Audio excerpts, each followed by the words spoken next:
Hello students, आपकी भूगोल की दो पुस्तकों में से एक पुस्तक का नाम है मानव भूगोल के मूल सिद्धांत।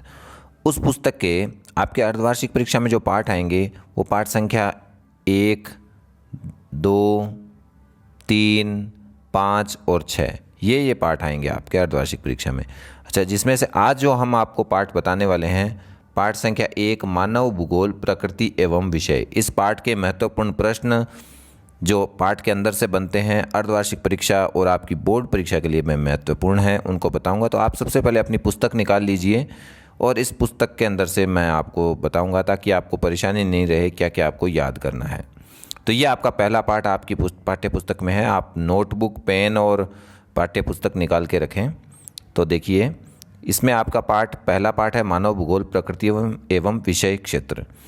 इस पाठ में आपके जो पहला पैराग्राफ जहाँ ख़त्म हो रहा है वहाँ बताया गया है कि मानव भूगोल जो है वो क्या है उसके बारे में। तो मानव भूगोल में किसका अध्ययन होता है? जैसे भौतिक भूगोल में तो भौतिक पर्यावरण का अध्ययन होता है, तो यहाँ मानव भूगोल जो आया है उसमें किसका अध्ययन होता है? तो हम देखेंगे कि मानव भूगोल है वो भौतिक, प्राकृतिक और मानवीय जगत के बीच संबंध और मानवीय परिघटनाओं का स्थानिक वितरण और उनके घटित होने के कारण एवं विश्व के विभिन्न भागों में सामाजिक और आर्थिक विभिन्नताओं का अध्ययन करता है। ये मानव भूगोल का विषय क्षेत्र हो गया एक तरह से। ये इन किन किन चीज़ों का अध्ययन करता है, तो इसमें ये चीज़ आएगी। इसके बाद में आप नेक्स्ट पेज निकालेंगे आपकी पाठ्य पुस्तक में, वहाँ से एक छोटा प्रश्न है वो बनता है आपके, यह है कि जर्मन भूगोलवेत्ता राज्य या देश का वर्णन जीवित जीव में के रूप में करते हैं। इससे ये प्रश्न यह बनता है कि जर्मन भूगोलवेत्ता जो हैं, या फिर इस तरह से पूछा है कौन से भूगोलवेत्ता किस देश के भूगोलवेत्ता है वो देश का वर्णन है जीवित जीव के रूप में करते हैं। तो यहाँ उत्तर हो जाएगा जर्मन भूगोलवेत्ता। इसके बाद में आपके नीचे मानव भूगोल की कुछ परिभाषाएं दी हुई है। प्रश्न आमतौर पर बोर्ड परीक्षाओं में भी पूछ लिया जाता है, मानव भूगोल को परिभाषित कीजिए। तो यहाँ रेटजेल की परिभाषा दे रखी है, एलन सी सैंपल की परिभाषा दे रखी है। ये दोनों परिभाषाएं आप अच्छी तरह से याद कर लेवें। तीसरी भी है लेकिन ये दो ज़्यादा इंपॉर्टेंट है। इसमें से एलन सैंपल की परिभाषा तो कई बार परीक्षा में दी जा चुकी है। यह परिभाषा पूरी लिखी हुई आएगी और आपको पूछा जाएगा यह परिभाषा किसने लिखी, तो ये है एलन सी सैंपल की। कई बार ये भी पूछ लेते हैं, तो आप इनको परिभाषाओं को याद कर ले। कई बार प्रश्न आ जाता है मानव भूगोल को परिभाषित कीजिए, तो उस प्रश्न का उत्तर परिभाषा यहाँ लिखेंगे आप। अच्छा, इसके बाद में अगला टॉपिक आपके मानव भूगोल की प्रकृति। तो मानव भूगोल की प्रकृति में प्रश्न ये बनता है कि मानव भूगोल की प्रकृति की संक्षेप में विवेचना कीजिए। तो इस प्रश्न का उत्तर यह हो जाएगा यहाँ शुरू से ही कि मानव भूगोल में क्या होता है। मानव भूगोल में देखो, एक तो पर्यावरण होता है, भौतिक पर्यावरण, और एक होता है मानव। इन दोनों के बीच में अंतर संबंध जो है, यानी मानव इसके बीच में सांस्कृतिक पर्यावरण बना लेता है, तो वो इन दोनों की भौतिक पर्यावरण और मानव के द्वारा बनाया गया सांस्कृतिक पर्यावरण, इनके बीच में जो अंतर संबंध है उनका अध्ययन हम मानव भूगोल में करते हैं। तो ये 3 लाइनें सबसे पहले हो गई। उसके बाद में आपके पाठ्यपुस्तक में आगे जो दिया हुआ है कि भौतिक तत्व, देखो भौतिक तत्व एक तो होते हैं जैसे भू आकृति, मृदाएँ, जलवायु, जल, प्राकृतिक वनस्पति, विविध प्राणी जात और वनस्पति जात। ये क्या है? भौतिक पर्यावरण के तत्व है।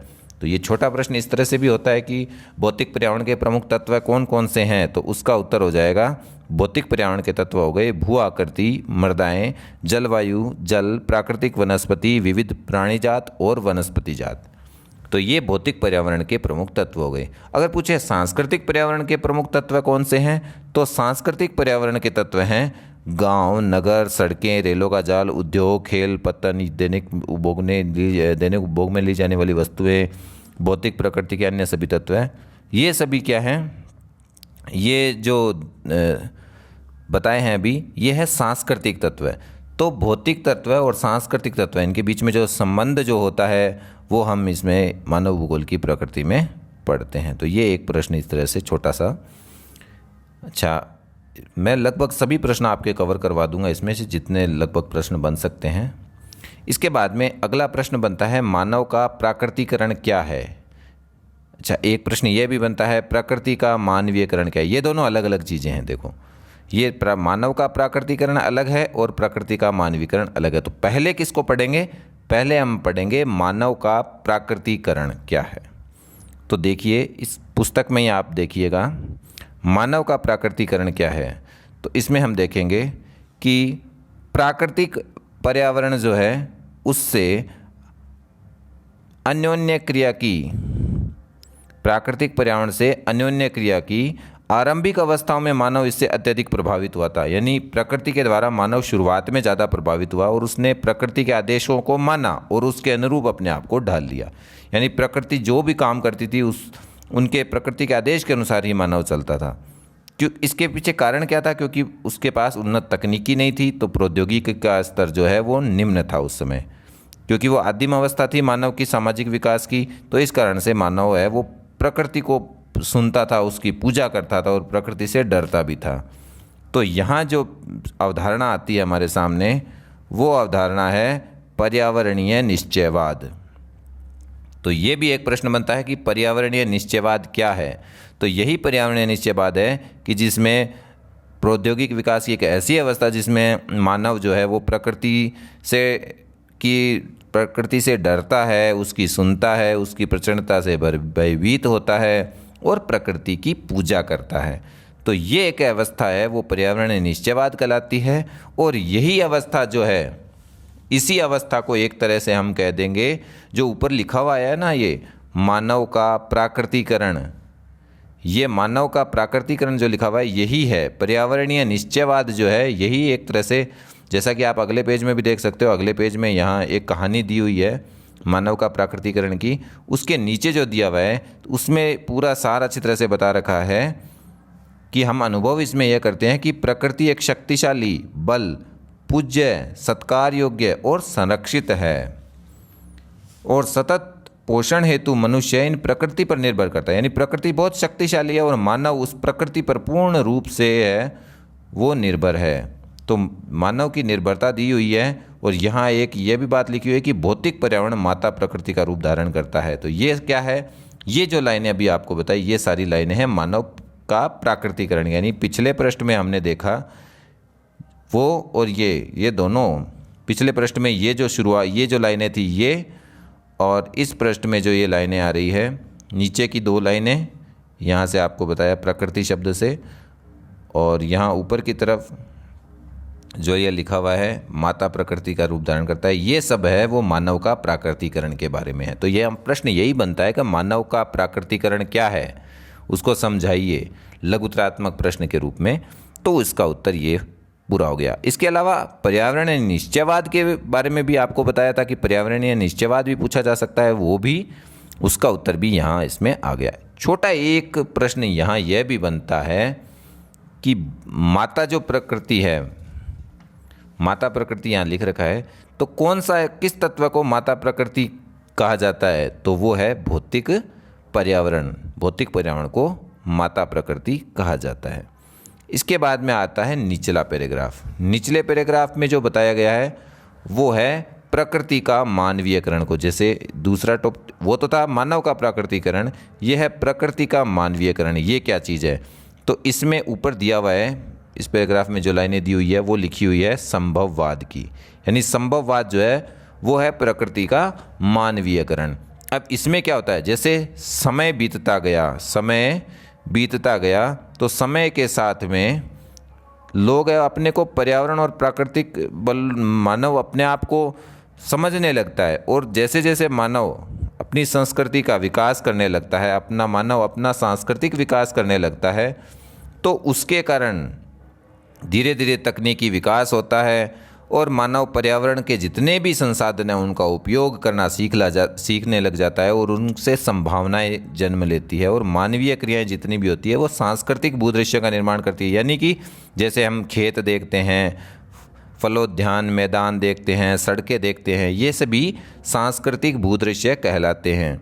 तो ये जो है मानव संभववाद, जो ये जो चीज़ें हैं, यानी प्रकृति अवसर प्रदान करती है और मानव उनका उपयोग करता है, तो ये क्या चीज़ है? संभववाद। और धीरे धीरे यही प्रकृति का मानवीकरण हो जाता है। यानी मतलब क्या हुआ? प्रकृति पर मानव प्रयासों की छाप पड़ने लग जाती है। यानी प्रकृति का मानवीकरण क्या है, उसका उत्तर और संभववाद, इसका उत्तर इस पैराग्राफ में है और आप इसको अच्छी तरह से याद कर लेंगे। तो संभववाद की विचारधारा विडाल डी ब्लास, जिसकी एक परिभाषा आपके मानव भूगोल की परिभाषा दी हुई है, उसमें आपको मिल जाएगी। अच्छा, इसके बाद में हम आगे अगले पृष्ठ निकालें पुस्तक का, उसमें देखते हैं।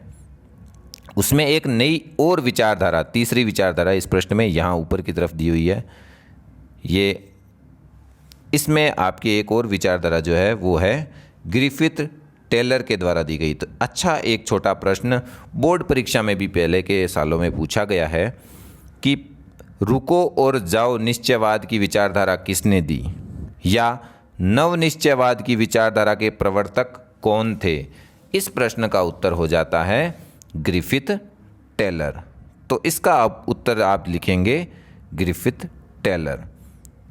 अच्छा, इसके अलावा यह जो विचारधारा है, इसकी जो विचारधारा है पर्यावरणीय निश्चयवाद और संभववाद, इन दोनों के बीच की आपने सबसे पहली विचारधारा पढ़ी थी, वो थी पर्यावरणीय निश्चयवाद, जिसको हम कहते थे मानव का प्राकृतिकरण। दूसरे नंबर की विचारधारा है वो है संभववाद, जिसको हमने कहा था प्रकृति का मानवीकरण। अच्छा, अब तीसरी जो विचारधारा है वो है, उसका नाम है नव निश्चयवाद, यानी कि रुको और जाओ निश्चयवाद। वो किसने लिखी है? वो दी है ग्रिफिथ टेलर ने। ग्रिफिथ टेलर ने एक तो ये विचारधारा दी है जिसका एक नाम ये भी है। तो नव निश्चयवाद आप याद कीजिएगा, और रुको और जाओ निश्चयवाद दोनों एक ही बात है, और यह विचारधारा के प्रवर्तक हैं ग्रिफिथ टेलर। ये आप अच्छी तरह से याद कर लेवें। अच्छा, इंपॉर्टेंट प्रश्न आपकी परीक्षा के लिए है। अच्छा, ये इसका मतलब क्या हुआ? अब आपने कह दिया सर ये विचारधारा है जो क्या है, तो ये विचारधारा पर्यावरणीय निश्चयवाद और संभववाद, इन दोनों के बीच की विचारधारा है ना, इन दोनों के बीच की विचारधारा है ये। अब इसमें ना तो नितांत आवश्यकता की स्थिति है और न ही नितांत स्वतंत्रता की दशा है, यानी ना तो मानव प्रकृति से डरता है और ना ही मानव प्रकृति पर पूर्ण रूप से निर्भर है, पूर्ण रूप से उसकी प्रकृति पर ही निर्भर है। मतलब इसका यह है कि ना तो प्रकृति पर मानव ने विजय प्राप्त किया है और ना ही प्रकृति है वो मानव पर विजय प्राप्त की है। तो ये जो अवस्था है वो कहलाती है नव निश्चयवाद, यानी नव निश्चयवाद हो गया संभववाद और पर्यावरणीय निश्चयवाद के बीच की विचारधारा। तो नव निश्चयवाद संकल्पनात्मक ढंग से एक संतुलन बनाने का प्रयास करता है जो संभावनाओं के बीच अपरिहार्य चयन द्वैतवाद को निष्फल करता है।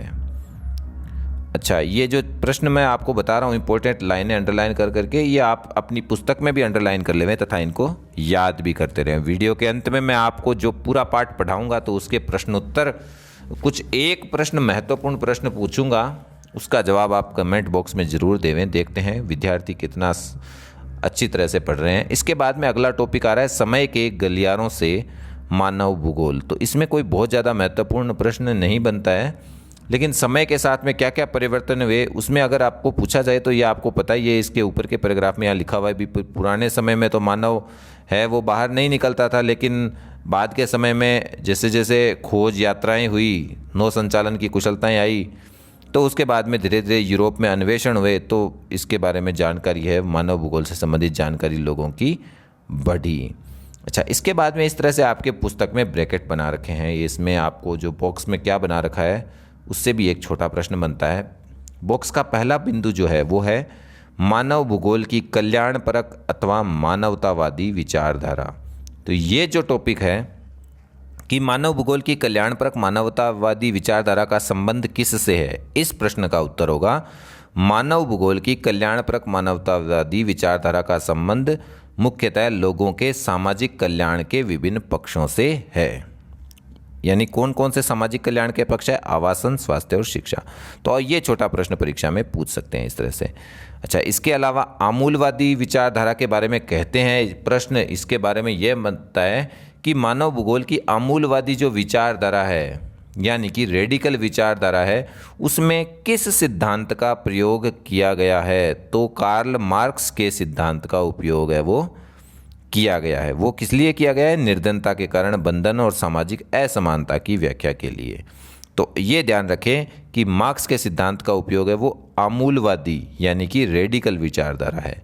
ये एक छोटा प्रश्न इस पाठ में, क्योंकि इस पाठ में से ज़्यादा छोटे प्रश्न पूछने के चांसेज हैं, तो छोटे छोटे प्रश्न इस पाठ में आप अच्छी तरह से पढ़ें। एक विचारधारा व्यवहारवादी भी दे रखी है, ये कोई इतनी ज़्यादा महत्वपूर्ण नहीं है, आप पढ़ सकते हो। व्यवहारवादी विचारधारा क्या है, तो इसमें क्या है, ये जाति प्रत्यक्ष अनुभव के साथ मानवीय जातीयता, प्रजाति, धर्म, इन सब के बारे में इन सब ने जोर दिया है।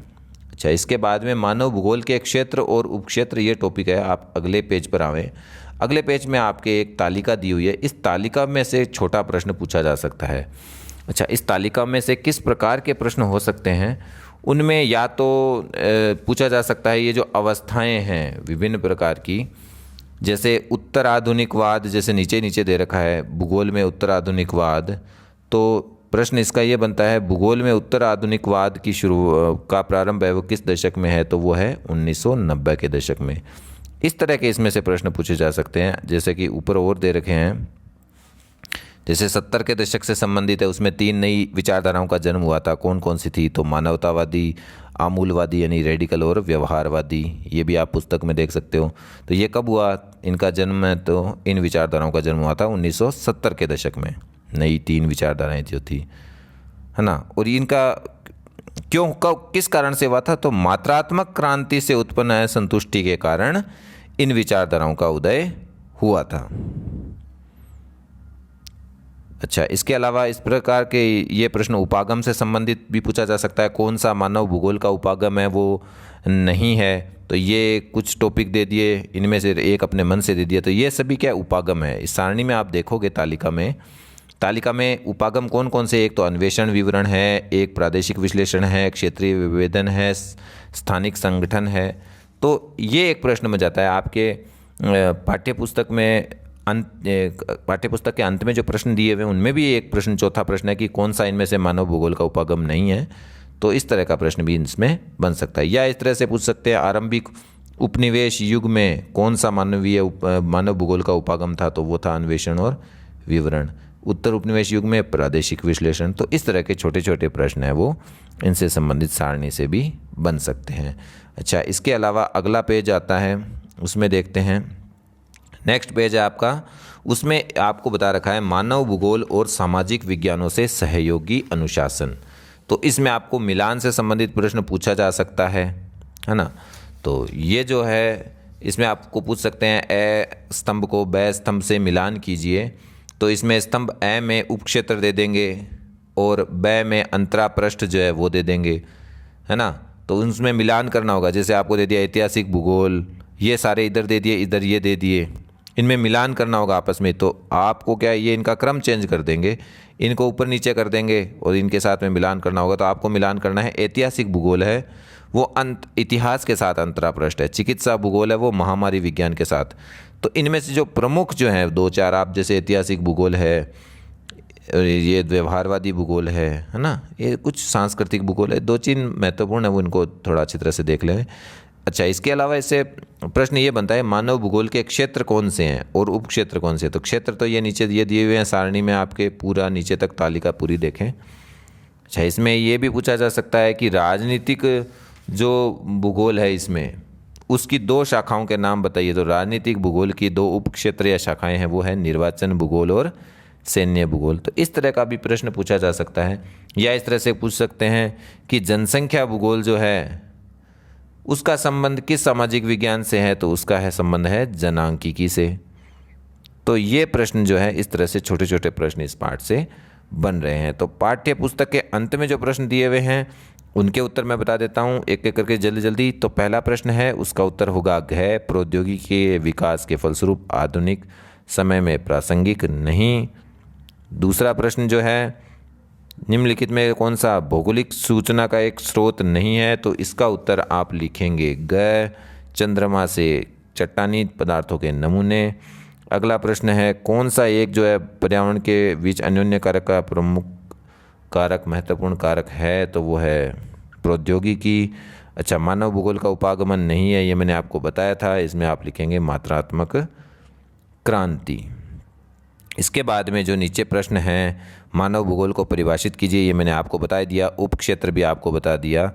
मानव का प्राकृतिकरण ये भी आपको बताया। तो ये सभी प्रश्न आपको, महत्वपूर्ण प्रश्न आपको बता दिए हैं। चैनल को सब्सक्राइब कीजिएगा तथा साथ ही साथ आपको आज का जो एक प्रश्न है जिसका उत्तर आपको हमें कमेंट बॉक्स में बताना है, वह प्रश्न आपके सामने है। वह प्रश्न यह है कि रुको और जाओ निश्चयवाद, जो आपको बताया था रुको और जाओ निश्चयवाद, उसके प्रतिपादक कौन थे। इस प्रश्न का उत्तर आप कमेंट बॉक्स में देवें। अगले वीडियो में मैं बताऊंगा किन किन विद्यार्थियों ने इसका जवाब एकदम सही दिया है। तो चैनल को सब्सक्राइब कीजिएगा। वीडियो को अंत तक देखने के लिए बहुत बहुत धन्यवाद। परीक्षा के लिए अन्य महत्वपूर्ण प्रश्न भी मैं बताता रहूँगा, अन्य पाठों के भी जुड़े रहिएगा।